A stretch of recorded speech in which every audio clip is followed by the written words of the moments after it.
Boas-vindas. Acompanhe com a gente aí, leitura da palavra no livro dos Salmos, capítulo 13.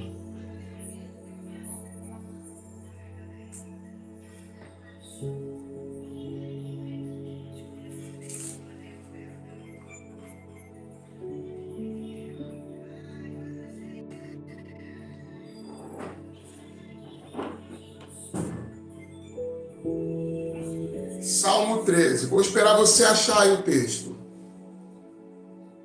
Salmo 13. O Salmo 13 nos diz o seguinte. Vamos ler. Diz assim: até quando, Senhor, esquecer-te-ás de mim para sempre? Até quando ocultarás de mim o rosto? Até quando estarei relutando dentro de minha alma, com tristeza no coração a cada dia? Até quando se erguerá contra mim o inimigo? Atenta para mim, Senhor, responde-me. Deus meu, Senhor meu, ilumina-me os olhos para que eu não durma o sono da morte, para que não diga o meu inimigo, prevaleci contra ele, e não se regozije os meus adversários, vindo eu vacilar. No tocante a mim, confio na tua graça. Regozije-se o meu coração na tua salvação. Cantarei ao Senhor, porque me tem feito muito bem. Cantarei ao Senhor, porque me tem feito muito bem. Aleluia. Louvado seja o nome do Senhor. Se nós olharmos para a natureza, nós vamos descobrir que a águia, ela nos oferece um exemplo maravilhoso do que é passar por mutações, por dificuldades e se recuperar delas. A capacidade de recuperação de uma águia é imensa.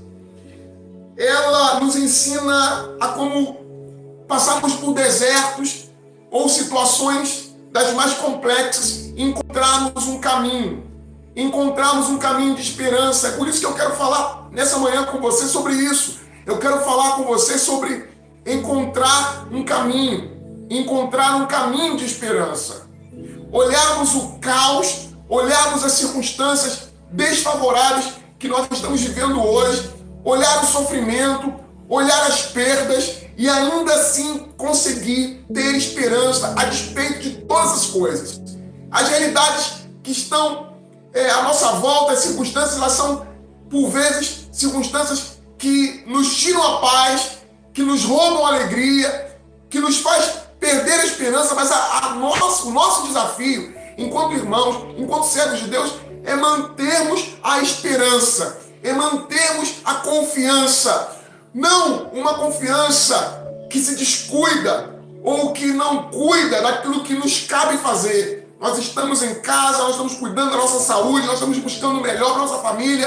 Aqueles que estão trabalhando por força de uma imposição do seu trabalho, estão fazendo isso da melhor forma possível para se manterem saudáveis, para cuidar da sua família, mas nós estamos e precisamos manter o nosso coração. Olha, o nosso coração nós precisamos manter saudável.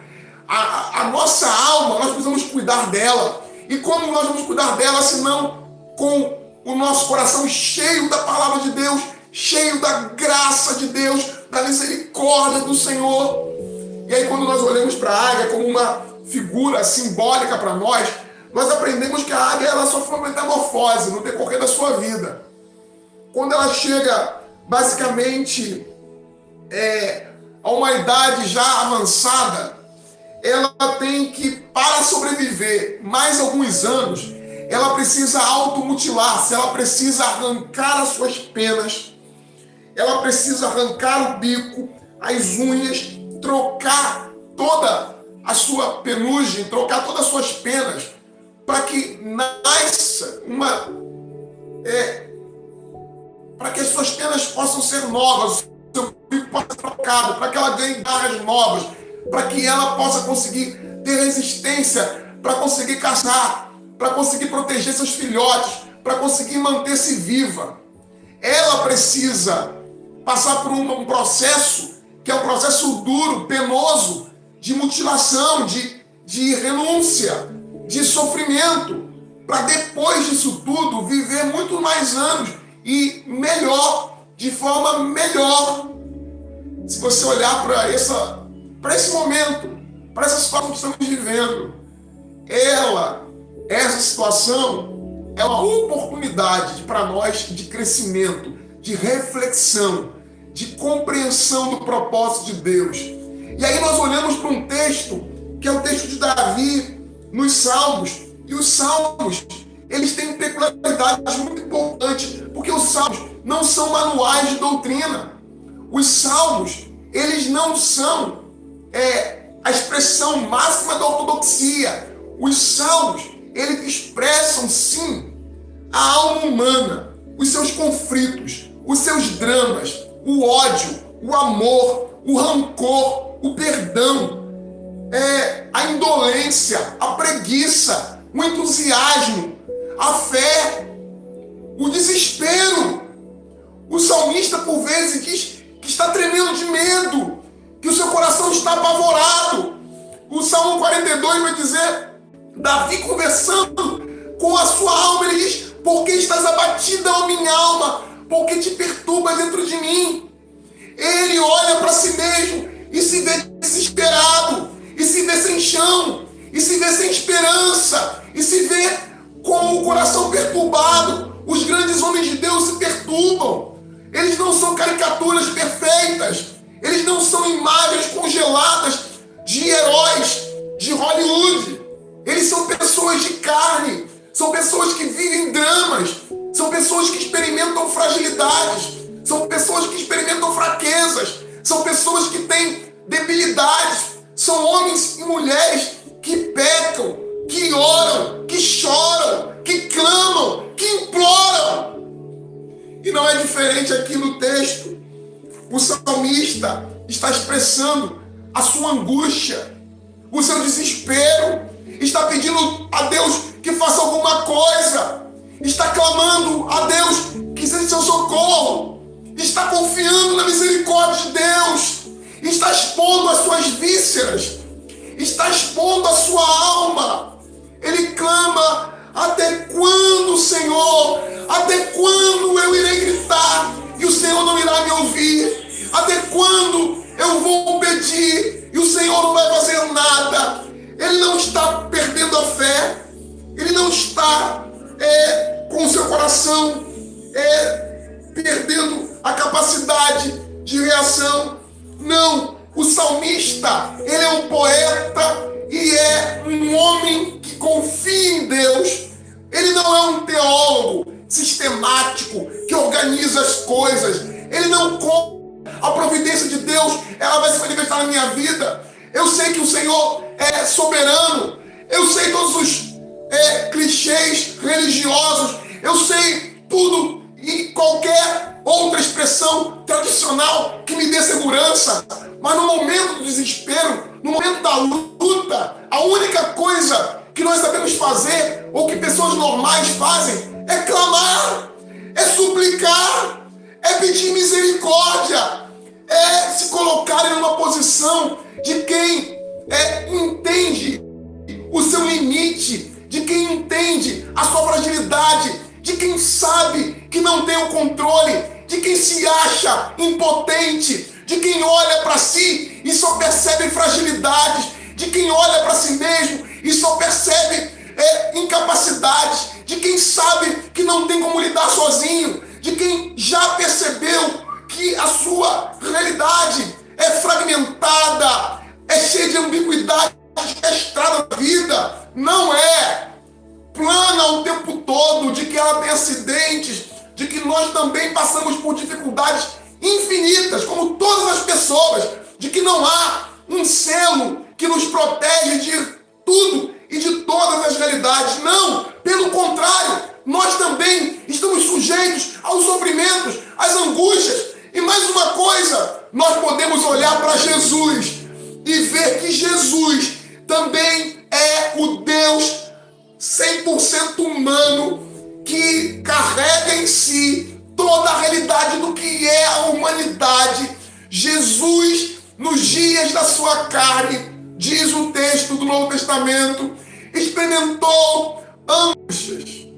E essas angústias, Jesus, nos dias de sua carne, experimentou angústias imensas. E essas angústias não fizeram outra coisa senão que ele voltasse para o seu Deus, senão que ele voltasse para o seu Senhor. E é o que nós vemos aqui no texto. O que o texto nos ensina? O texto nos ensina a ter confiança, a ter esperança em Deus. E a primeira realidade do texto é: o que o salmista está vivendo é uma realidade legítima. Primeira questão do texto é: nós pensamos assim, estamos buscando o caminho da esperança. E para chegarmos a ter a esperança concreta em Deus, esses caminhos passam por uma coisa: reconhecer a nossa dor, reconhecer o momento que estamos vivendo como real. Negar as coisas não faz ninguém viver melhor. Nós temos uma catástrofe a nível mundial. Nós temos uma pandemia, nós temos insegurança social, nós estamos numa situação em que não temos resposta da ciência, não temos resposta do capital, não temos resposta dos governos. Os três elementos que fazem parte da sociedade, que eles não sabem responder. E aí o salmista se volta para quem? Se volta para Deus. Ele diz: até quando, Senhor? Até quando? Esse salmo expressa com toda a força o esgotamento, a impaciência, as súplicas, as queixas, mas não a falta de fé. Porque quem clama não é porque perdeu a fé. Quem diz até quando, Senhor, é porque sabe que Deus tem um tempo para todas as coisas.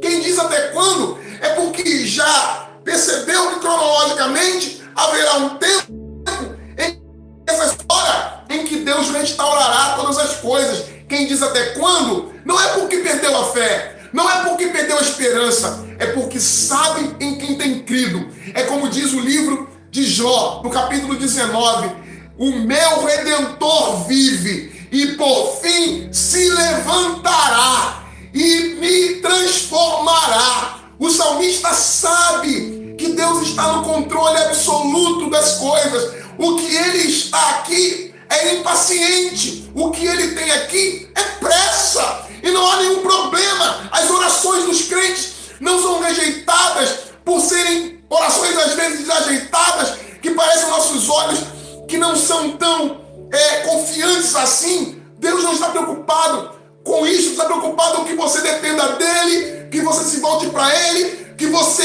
entenda que ele é o seu refúgio, a sua proteção, que no momento da angústia você pode contar com ele. E é isso que o salmista está dizendo: olha, eu tenho pressa, eu tenho consciência de que a morte se aproxima, eu estou ameaçado, a minha vida está ameaçada. Esse sentimento de pressa está dentro de nós, porque nós somos finitos. Deus não tem pressa, porque Deus é eterno. E talvez nós agora estejamos vivendo uma situação que nos angustia e nós temos pressa do agir de Deus. E Deus está deixando as coisas acontecer dentro de um processo normal daquele que é eterno, daquele que é soberano, daquele que enxerga o passado, o presente e o futuro, e compreende o que é o melhor, e que sabe como as coisas devem ser, e que sabe o que vai acontecer daqui para frente,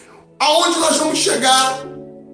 O que essa reflexão tem produzido em tanta gente que eu tenho se voltar para o Evangelho, se voltar para a palavra de Deus, consciência clara de que a vida não é eterna, de que a morte é certa, mas que nós podemos ter esperança e vivermos bem ainda assim. Quantas pessoas estão sendo quebrantadas por esse tempo de reflexão de que a vida sem Deus não é nada, de que nós somos mortais, de que nós precisamos clamar aquele que é eterno, aquele que sempre existiu e sempre existirá, que tem o mundo em suas mãos, ele tem o mundo inteiro em suas mãos, ele governa todas as coisas, ele é Senhor da história. E o salmista diz: olha, Deus, não se esqueça de mim.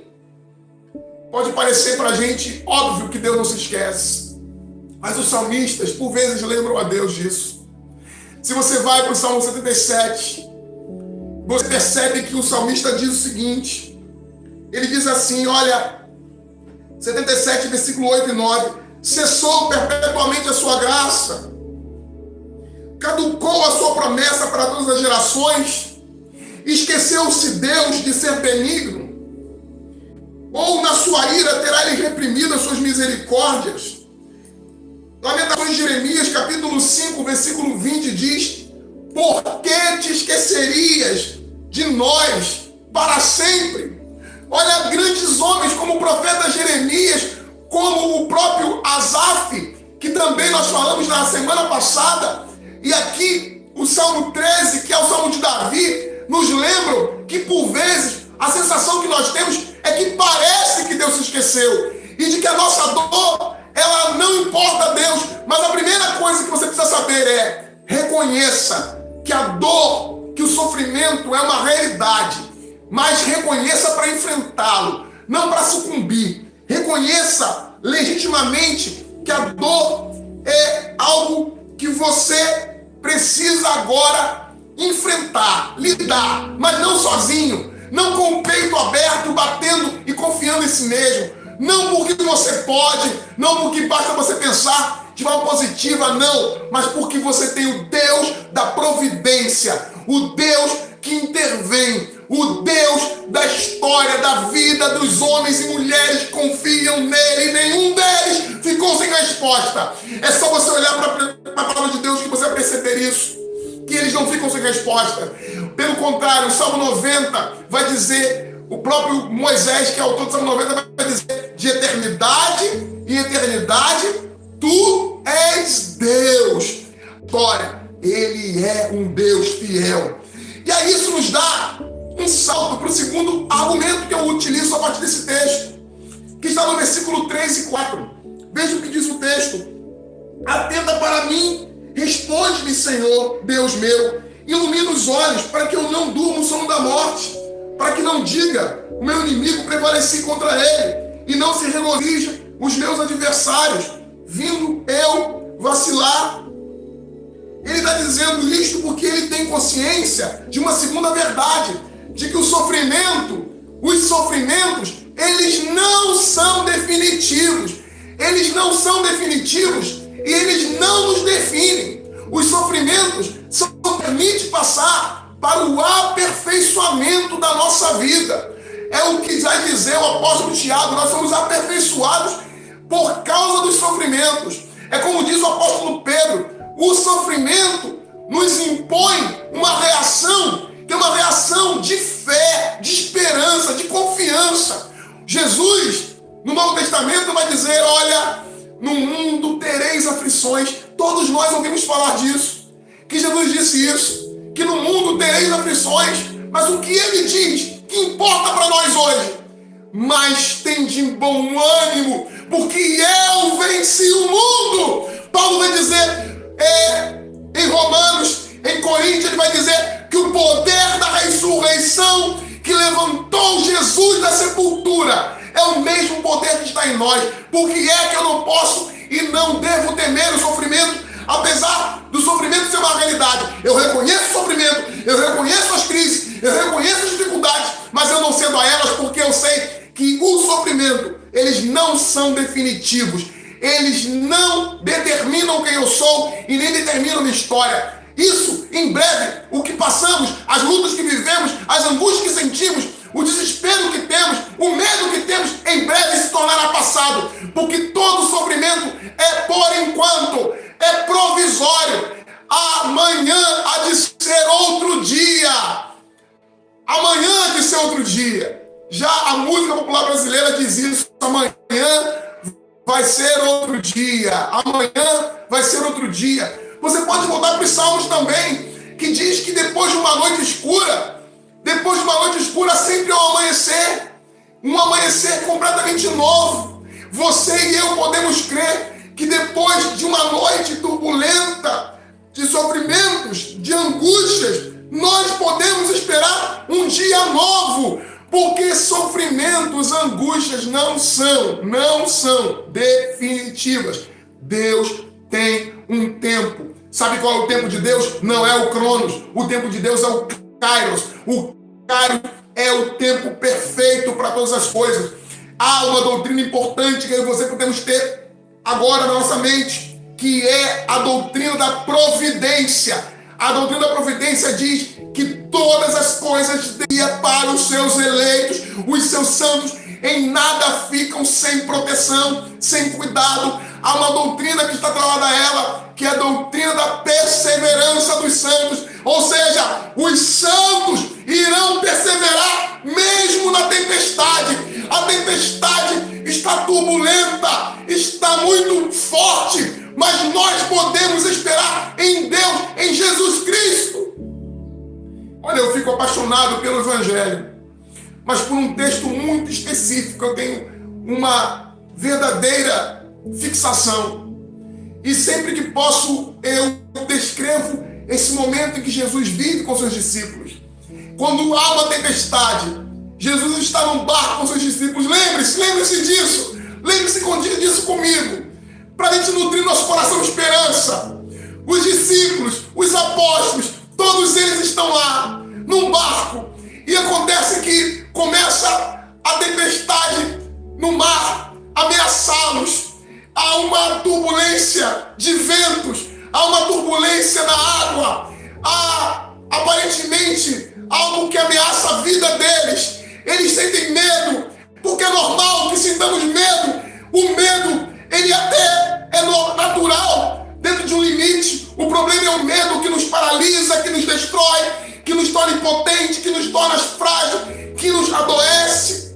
Eles sentem medo por um momento, que nós sentimos medo às vezes. Eu sinto medo às vezes. E os discípulos com medo, tem Jesus no barco, mas tem medo. Eles descem a proa, vão a Jesus, acordam Jesus e falam: mestre, o barco está indo a pique, o Senhor está dormindo. E Jesus calmamente se levanta e diz ao mar, e diz ao vento: aquieta-se vento, aquieta-se mar. Jesus está tranquilo porque ele sabe que o seu poder, que o seu Deus o guardará. E ele diz para a água, para o mar, para tudo ficar tranquilo, para o vento se aquietar. E você talvez pense assim: isso é algo natural, nós lemos isso com frequência, nos acostumamos com esse relato. Só que esse relato está dentro de um contexto da antiguidade em que o vento, o mar, a natureza é incontrolável, é indomável. E aí você tem um Deus que controla o vento, que controla o mar. E aí eles ficam assustados, porque nenhum poder antes visto fazia isso. Eles dizem: quem é esse? Quem é esse que até o vento e até o mar obedecem a ele? É o mesmo Deus que está cuidando de você e de mim. É o mesmo Deus que o salmista diz: Deus meu, observe o que o texto diz, versículo 3, atenta para mim, responde: Senhor, Deus meu. Quando nós estamos em perigo, a única coisa sensata a fazer, quando nós temos medo, a única coisa sensata a fazer, quando sentimos os recursos que nós possuímos indo embora, se esvaindo, a única coisa sensata a fazer é dizer: Deus meu, o meu Deus pessoal, o único que reconhece comigo relacionamento, amizade, o único que comigo mantém comunhão. Deus não está ausente na hora da dor, Deus não está ausente na hora do sofrimento, Deus não está indiferente a nada que relaciona-se a nós. Pelo contrário, Ele tem paixão, Ele sente dor, Ele sofre nossas dores. O profeta Isaías vai dizer: Ele levou sobre si as nossas enfermidades, as nossas dores, aquilo que nos atemoriza, aquilo que nos faz sentir triturados. Ele é homem de dores, que sabe o que é a dor. Olha, Jesus experimentou o desprezo, as calúnias mentirosas, as traições. Jesus experimentou que pessoas próximas a ele o abandonassem. Jesus sabe o que é decepcionar-se com as pessoas. Então nós podemos ter uma coisa na cabeça: o sofrimento não é definitivo. O Deus que nós servimos vai pôr fim a toda angústia da nossa alma. Deus não está lá em cima numa boa, assistindo de camarote o sofrimento da gente, olhando diferente a tudo isso sem se importar. Não, Deus mesmo veio aqui em Jesus. Deus já ouviu o clamor de Davi, o nosso. Deus meu, Deus se colocou de pé. Por vezes Davi fala: Deus, levanta-se do trono. Salmo 70 vai dizer: age depressa, faz alguma coisa. Isso não é insubordinação, isso é atitude de quem confia na misericórdia de Deus e que tem intimidade com Ele. Nós temos esperança em Deus, um Deus que sofre nossas dores, um Deus que se importa conosco, um Deus que olha para nós, um Deus que enxerga-nos. Ele nos enxerga. Olha o texto dos Evangelhos, por vezes diz assim: Deus olhou e se compadeceu dele, e ao se compadecer dele, agiu com misericórdia e curou. Há muitos doentes e nós precisamos pedir a Deus que os cure. Deus é o mesmo que pode hoje curar. Não estou dizendo que você não tem que fazer aquilo que precisa ser feito, ir ao médico, cuidar-se, mas Deus, através da oração dos crentes, através da oração da igreja, da intercessão dos crentes, pode estar curando muitas pessoas. Ele é um Deus que, na boca de Miguel Unamuno, um filósofo espanhol, filósofo e poeta espanhol, que eu aprecio muito, ele diz: um Deus que não pode sofrer também não pode amar. Um Deus que não ama é um Deus morto, é o mais pobre que qualquer outro homem. O Deus vivo é o Deus que ama. O Deus vivo é o Deus que ama. O Deus que ama comprova a sua presença amorosa em seu sofrimento reativo. Não é um sofrimento de impotência. Deus não é fraco por causa do amor que Ele tem por nós. Deus é sensível. Deus é compassivo. Deus é misericordioso. Misericórdia não é fraqueza. Misericórdia está ligada a um Deus que ama. Mas não é aí apenas que o texto fica. A insistência, a impaciência própria de nós seres humanos que buscam a Deus, que confiam nele, gera uma terceira consequência. Não apenas o reconhecimento, que é a primeira questão, o primeiro argumento, é preciso reconhecer a legitimidade da dor. Não é possível viver a negação. O segundo argumento é: o sofrimento não é definitivo. E o último deles é: temos a certeza da intervenção divina. Deus vai agir, Deus vai fazer, Deus vai realizar.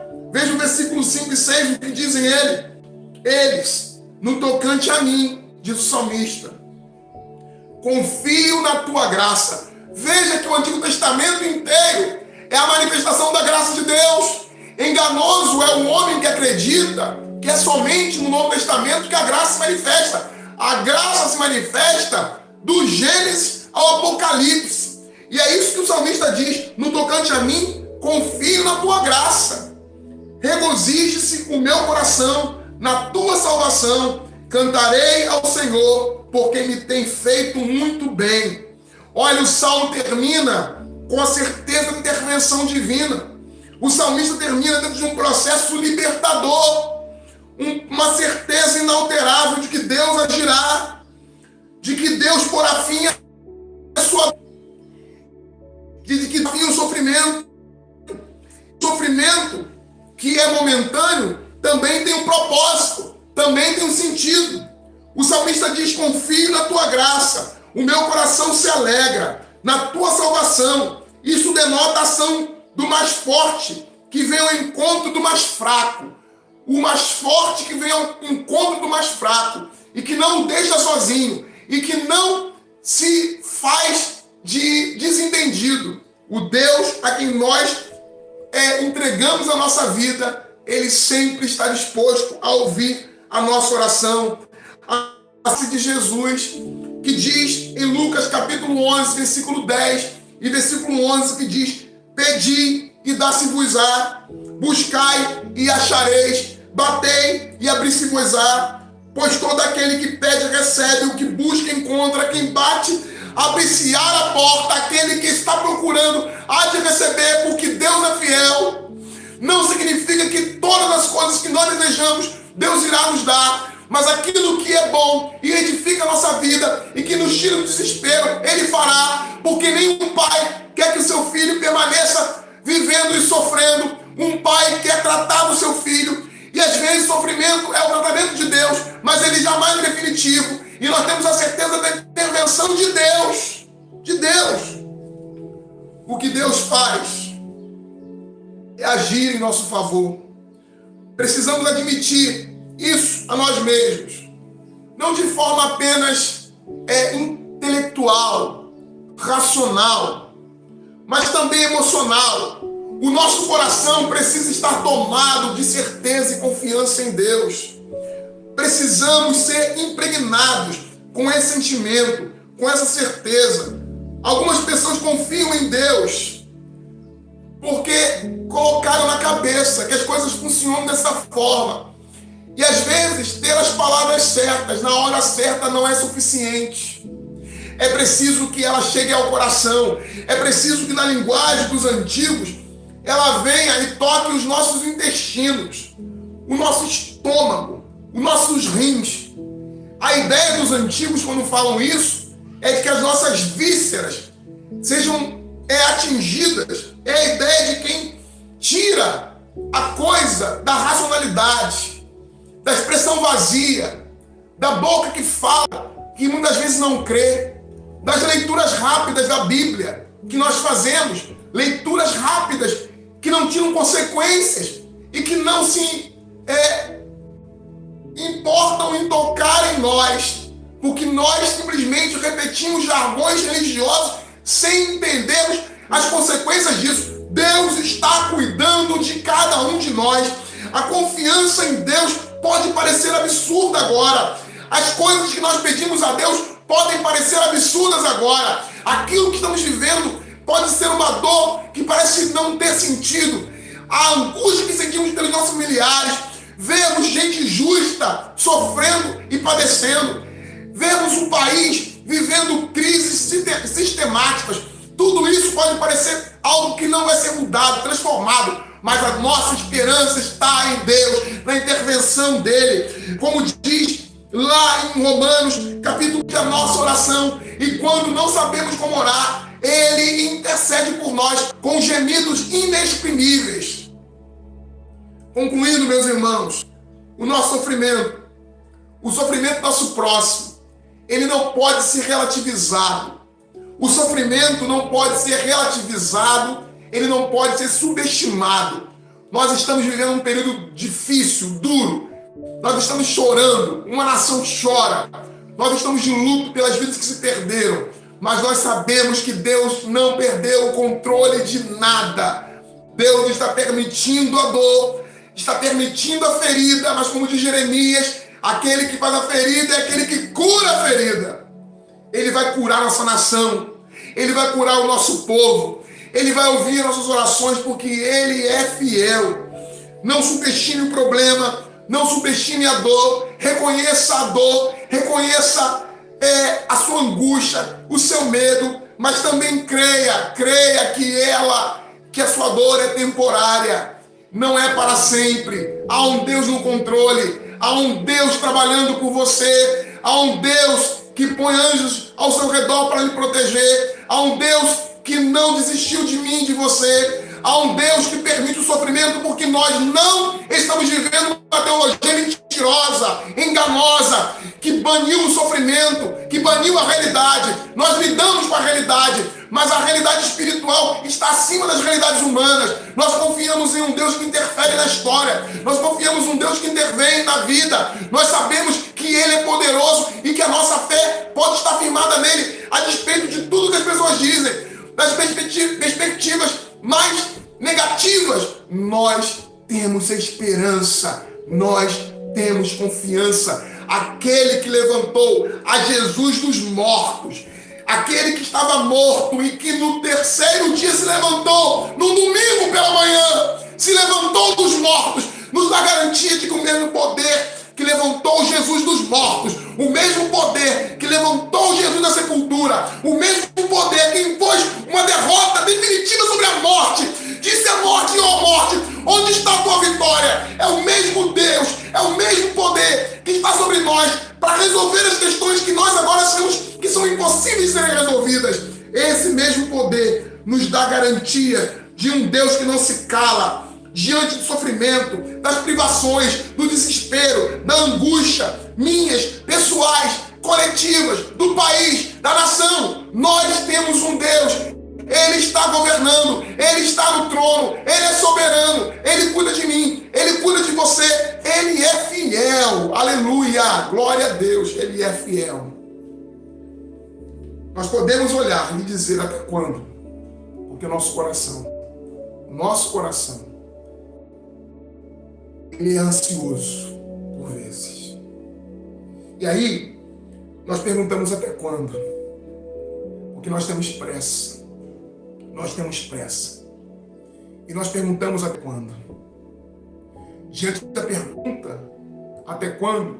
Deus responde: todo sofrimento